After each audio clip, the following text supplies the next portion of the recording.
I'm so glad you've tuned into this video. My name's Justin Tamlin, and I want to encourage you to join us for the last 2 Sundays of November for a sermon series that I've entitled Lies That Ruined the World.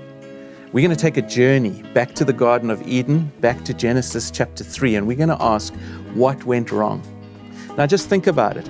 Adam and Eve were living in perfection. They had everything they ever needed. They were in perfect relationship with God.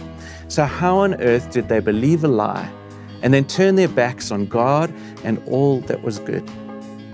And so in this series, in week 1 of Lies That Ruined the World, we want to look at the lies.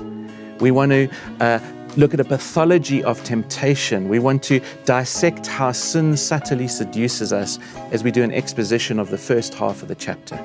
And then in week 2 of Lies That Ruined the World, we want to look at the ruin. We want to look at the devastating consequences of sin upon the world. And I think we're going to see a mirror of ourselves in Genesis chapter 3. We're going to see our own hearts exposed. We're going to see that today we are still hiding from God and using many, many different strategies to do that. But yet we have a God that still seeks us out.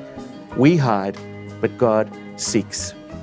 And so in the midst of the guilt, in the midst of the shame of Genesis chapter 3, we're going to see glimmers of grace. We're going to see a seed of hope that's going to point us to grace.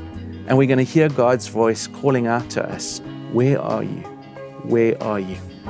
And so can I ask you, what will you do? Will you join us on this journey? And will you come out of the shadows? Will you stop living in denial? And will you come again to the God who's able to cover our nakedness and our shame? And so what a blessing for us as we go into this Christmas season to look at this dark chapter, so to speak, Genesis chapter 3, and yet see the hope of Christ coming. Because I think Christ this Christmas is going to shine more brightly against the backdrop of Genesis chapter 3.